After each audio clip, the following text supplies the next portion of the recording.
Welcome back. I'm Kris. I am moving things around on the desk.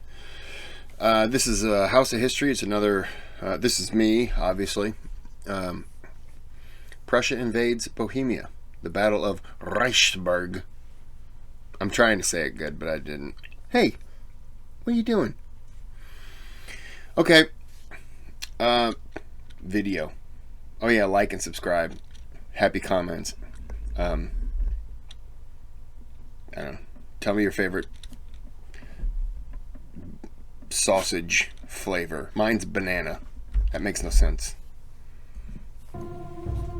In the winter of 1756-57, Frederick collectively augmented and prepared his army for the inevitable war, which spring would bring. Sure, he could look back on a somewhat satisfactory end of his surprise attack against the Saxons. Thanks to their surrender, they wouldn't be a threat. He consolidated his control over the principality during winter. He expelled the king, who took up residence in Warsaw.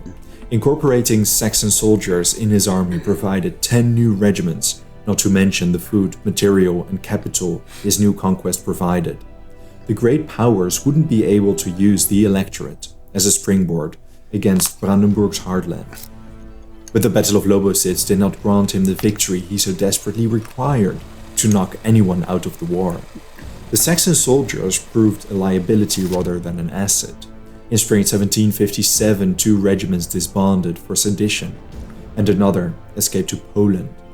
With the international anti-Prussian alliance gaining momentum, Frederick rightly worried about invasions against his kingdom once winter was over.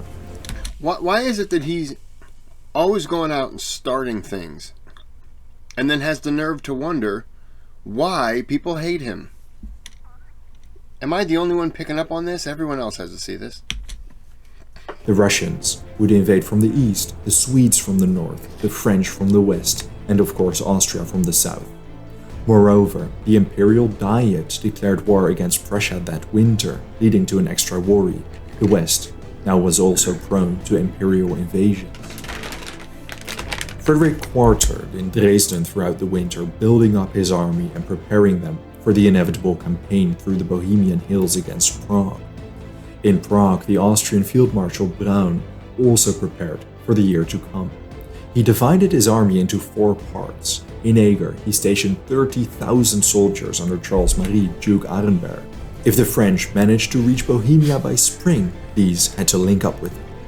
50,000 quartered at Budin, 30,000 under Count Christian Moritz von Koenigsegg und Rothfels quartered close to the Lusatian border. The remaining 30,000 were stationed at Königgrätz. In April 1757, Frederick deployed his 120,000-strong army along the Bohemian frontier. They were divided into 4 separate units. The plan was to incrementally march into Bohemia across a 100-mile front. Their goal was to converge north of Prague. Prince Moritz of Anhalt-Dessau, commanding 20,000 soldiers, advanced towards the Eger Valley from the west. Marshal August Wilhelm, Duke of Brunswick-Bevern, commanding 16,000, invaded from Lusatia. The center north. Schwerin invaded from Silesia, commanding some 34,000. Bevern and Schwerin were to link up with each other at Sobotka and launch an attack against Jungbunzlau. Frederick would march via Lobositz with 40,000 soldiers and a 3,900 wagon-strong baggage train. On April 18, the invasion began. Count Schwerin embarked on his march. 2 days later, Bevern marched into Bohemia. Bevern commanded some 15,000 troops. He was aware that a 23,000-strong Austrian army under Count Koenigsegg quartered on his route near Reichenberg. He hoped they would move toward Schwerin once scouts confirmed the Prussians launched their invasion. This was idle hope, and that same day his vanguard already encountered some of Koenigsegg's soldiers.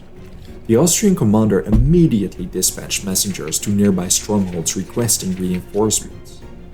Meanwhile, in Prague, Field Marshal Maximilian Ulysses von Braun received news of Schwerin's invasion.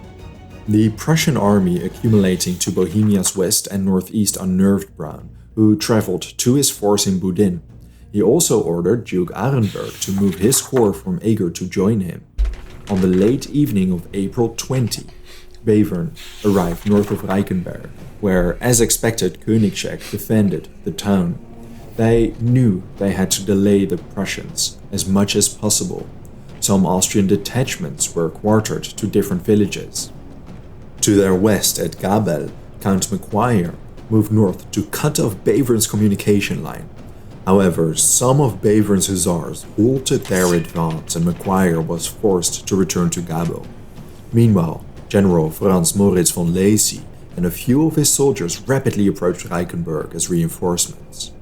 Close by, another Austrian force under Colonel Karl Prinz von Liechtenstein, numbering some 800 cavalry and 300 infantry, was reluctant to leave their position at Grötau to reinforce Reichenberg. Commander Georg Ludwig von Puttkamer quickly capitalized on this by attacking Grötau. After a brief skirmish, Liechtenstein's force was scattered. Puttkamer seized 60 horses and many prisoners. Liechtenstein hurried to Reichenberg, together with whatever of his battered force remained. Puttkamer followed him. In the late evening of April 20, Bevern and his army approached Reichenberg. He positioned his army behind a brook, separating him from the Austrians. They set up camp and built a bridge to cross in the morning. In total, Koenigsegg commanded between 14 and 17,000 soldiers. These comprised 14 infantry battalions, 15 grenadier companies, and some 3,400 horsemen in 22 squadrons. Wow. In addition, he fielded approximately 78 artillery pieces. The Austrians erected barriers and placed their 3,400 horsemen. I gotta ask, is that a lot for a battle? Because it seems like a hell of a lot for me. To me. Batteries in anticipation of the battle. They put up their ramps on the elevation in front of Reichenberg and a thick forest to the far left. Letters survive stating that thick forests made it difficult for any kind of troops to pass. The Austrians were flanked by two rises, the Iser and Jeschke. They held the strategic high ground. Behind them laid several valleys encircled by elevations. Bevern commanded 15 battalions and 20 squadrons, 11,300 infantry and 3,100 cavalry. He fielded 40 artillery guns. It is safe to assume they enjoyed a slight numerical superiority. At dawn on April 21st, Bevern deployed his army parallel to the creek they had camped behind. The Austrian watchmen immediately informed their commanders battle was imminent.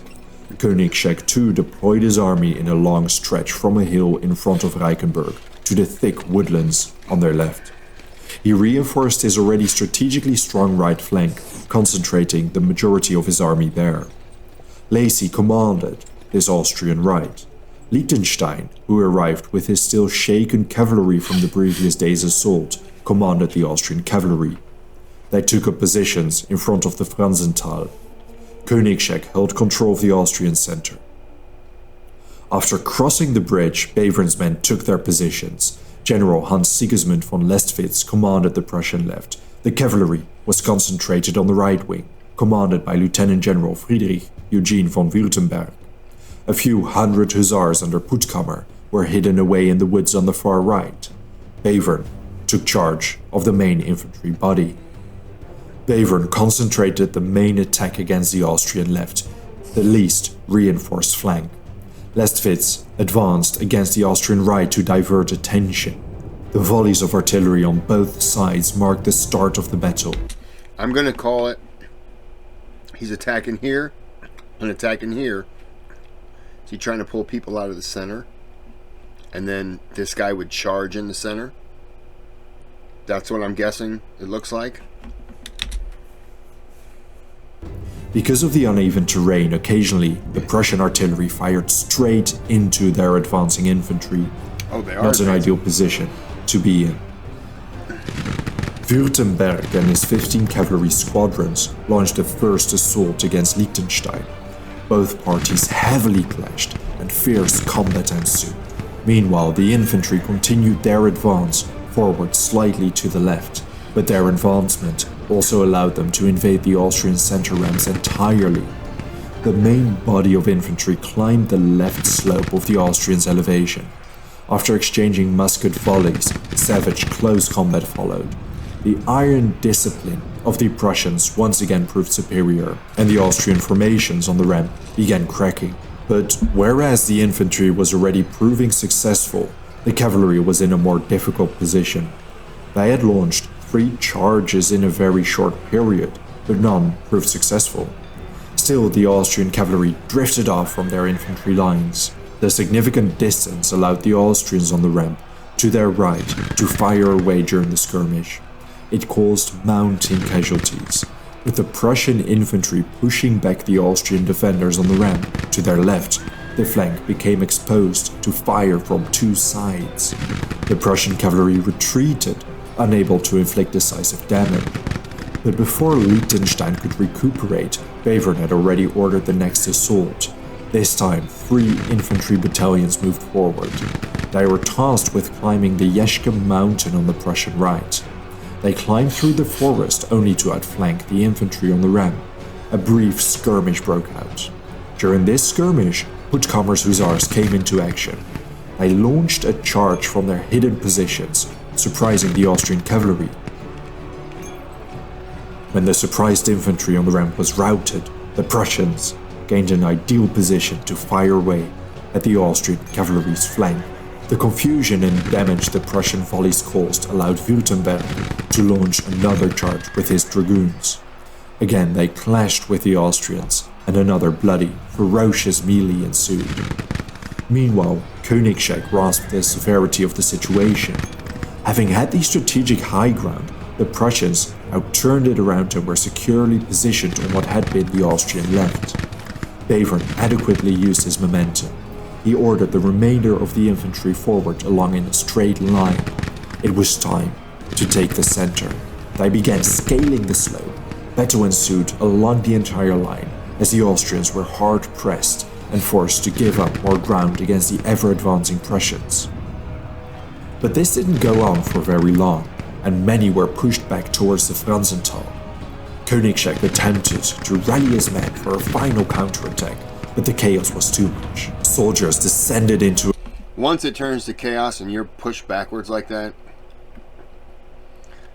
it typically, unless they were to stop fighting for the night so one side could regroup, I mean, I don't see Austria being able to pull through.